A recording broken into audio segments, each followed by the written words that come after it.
ada dua jenis penangguhan, adalah penahanan kota atau penangguhan penahanan. Ya. Ada apa sebenarnya? Ya kan? Kok bisa gitu? Baru dijadikan tersangka, terus beberapa hari.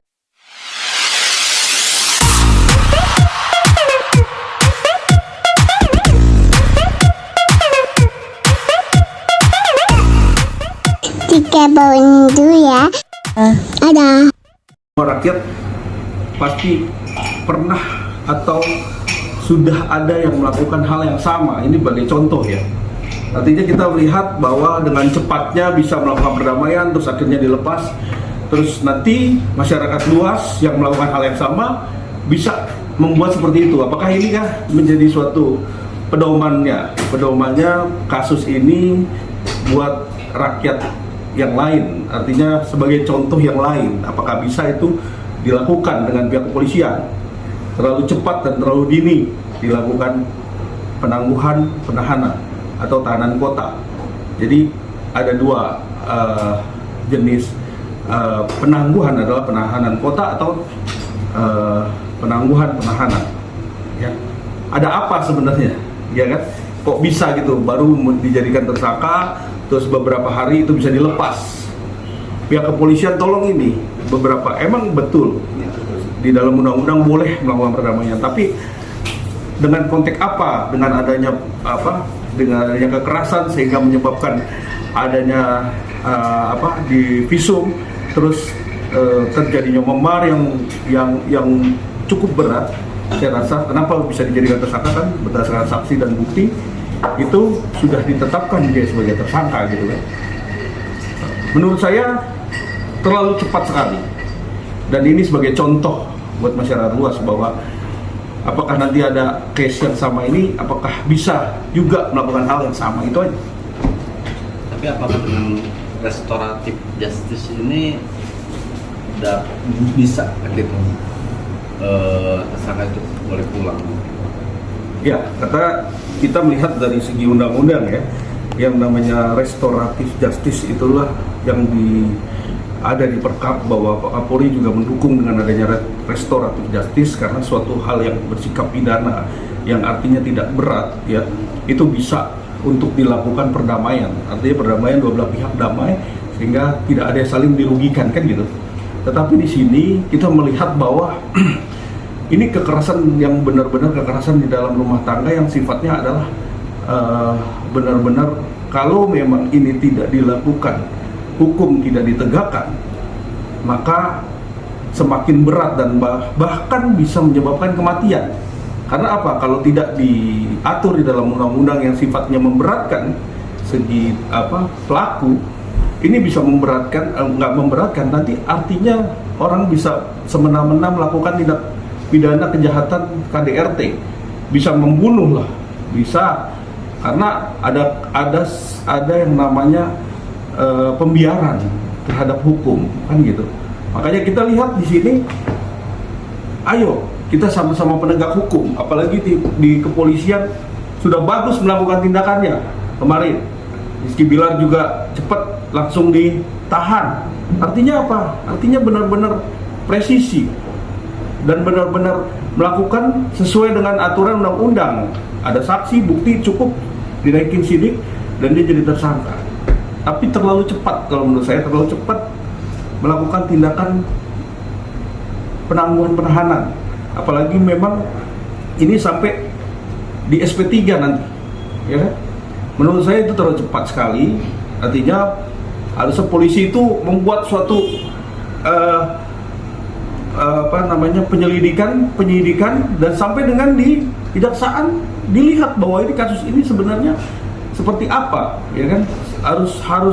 Haruskah ini benar-benar ini sebagai tindak pidana yang mencelakakan, apalagi itu seorang istri, ya kan? Itu kan juga harus dilihat dari sisi hukum. Cukup nggak, terpenuhi nggak unsur hukumnya sehingga ini bisa ditahan dan tidak dilepas kan gitu kan? Walaupun itu sudah dilakukan perdamaian, gitu. Tapi ada perjanjian itu berpengaruh nggak sih bang ke pihak kepolisian Tapi kemarin Bang ngomong ada perjanjian segala macam Bang. Iya. Perjanjian itu kan sifatnya adalah terikat dan mengikat antara pelapor dan terlapor. Tetapi kan proses hukum kepolisian yang punya wewenang berdasarkan undang-undang, berjalan di rules-nya undang-undang. Undang-undang tuh dengan adanya saksi bukti cukup sudah dilakukan pemeriksaan, dikaji sehingga terjadi tersangka, adanya tersangka, terus akhirnya ditahan. Karena kenapa ditahan? Karena ini benar-benar mencelakakan. Kenapa? Mengkhawatirkan kalau nggak ditahan ini orang ini kan. Kenapa ditahan kan gitu? Walaupun 5 tahun, 1 tahun itu bisa saja ditahan kalau penyidik menyatakan bahwa ini wajib untuk ditahan atau perlu ditahan. Tetapi kita melihat bahwa di sini kekerasan dalam rumah tangga ini, apalagi ini adalah public figure, Lesti dan Rizky Bilar. Public figure artinya menjadi contoh buat halayak halayak banyak. Apakah ini kasus ini menjadi suatu, saya bilang menjadi suatu contoh yang benar-benar melakukan hal yang sama. Nanti ada orang bikin perjanjian melakukan hal yang sama terus bisa dilepas. Ya, itu saya melihat dari sini ada apa sebenarnya dari pihak kepolisian ini bisa melepas dengan cepat gitu loh. Ini kan cepat sekali, hitungan hari loh ya. Iya. Bukan minggu loh. Hitungan jam. Iya, itu kan jam bahkan. Dan ini ada apa sebenarnya kan? Gitu. Jadi memang ini kan artinya instansi ya, kepolisian itu lagi diuji nih dengan kejadian ini. Menurut abang ini pantas nggak kalau bisa Bilar itu bebas dari pidana itu sendiri? Kan kalau untuk memaafkan, untuk mencabut itu kan sudah biasa, bisa ini kan dibebaskan. Tapi untuk kasusnya dia itu apakah menurut pandangan hukum asalkan akan terus berjalan atau memang udah bisa didamaikan seperti apa? Seharusnya kita berlaku di rules undang-undang. Karena apa? Karena ini ancaman pidana, hukumannya cukup berat. Dan menurut pendapat saya rasa harus lanjut sampai ke persidangan. Karena ini kasus menjadikan contoh gitu loh, menjadikan contoh tindak pidana yang melakukan kekerasan. Artinya walaupun sudah berdamai, membuat suatu kesepakatan, tetapi tetap harus diadili seadil-adilnya. Apakah benar Rizky Bilar ini sudah benar-benar melakukan tindak pidana itu, atau bisa dimaafkan, atau bisa selesai kah? Itu di persidangan, artinya begitu, di persidangan. Karena kalau tidak, di kepolisian sudah melakukan proses penyidikan, terus akhirnya di stop atau di SP3. Artinya SP3 itu pemberhentian perkara ini diberhentikan.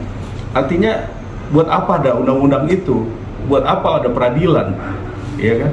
Sementara walaupun sudah berdamai kan gitu, tapi kan ini berjalannya kan bukannya kasus penipuan, bukan kasus penipuan uang atau kasus-kasus tanah atau kasus yang lain yang sifatnya adalah bisa di restoratif justice, tetapi bisa langsung dibebaskan kan begitu. Ya, menurut yang kita dapat itu adalah walaupun pelaporan itu selesai, seharusnya kepolisian itu melanjutkan untuk di pengadilan. Nah, setelah pengadilan mengatakan tidak bersalah atau tidaknya, itu di pengadilan, bukan di polisian itu sendiri. Menurut abang gimana tuh? Itu kan artinya sudah ketahuan kalau dia salah tidaknya. Ini kan tidak tahu kesalahannya, dibebas tahanan kota lah gitu, seperti itu. Makanya kita lihat nanti, kita serahkan ke kepolisian. Apakah kepolisian itu mengeluarkan SP3 surat pemberhentian perkara atau melanjutkan kan gitu? Kita lihat di sini perannya kepolisian seperti apa. Kita melihat dari sisi yuridis, apakah dia dari pihak kepolisian itu melakukan benar-benar secara profesional atau bagaimana? Kita lihat nanti. Kalau dia di SP3, dasarnya apa di SP3? Ya kan? Kalau memang dilanjutkan, ya sesuai. Artinya sesuai proses peradilan hukum yang berlaku, ya harus sampai di pengadilan.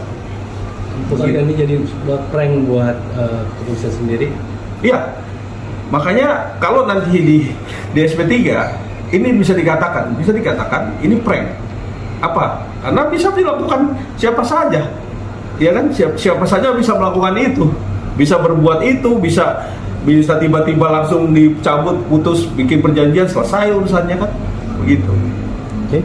Oke, pesan dari abang sendiri buat hukum sendiri gimana untuk kepolisian untuk depan? Pesan saya buat pihak kepolisian sama kita penegak hukum itu lakukan dengan seadil-adilnya apabila ini menjadi suatu tindak pidana yang cukup concern buat masyarakat luas, sehingga ini menjadi contoh yang baik, contoh yang sangat bijak, karena saya yakin kepolisian saat ini sedang bebenah diri, bisa lebih baik lagi ke depannya, bisa menjadi panutan dan mengayomi masyarakat dengan sesungguh-sungguhnya. Terima kasih. Nama siapa bang? Abang namanya Nama apa? lengkap. Siapa? Nama lengkap apa? Saya dengan Tommy Triunanto. Oke. Thank you bang.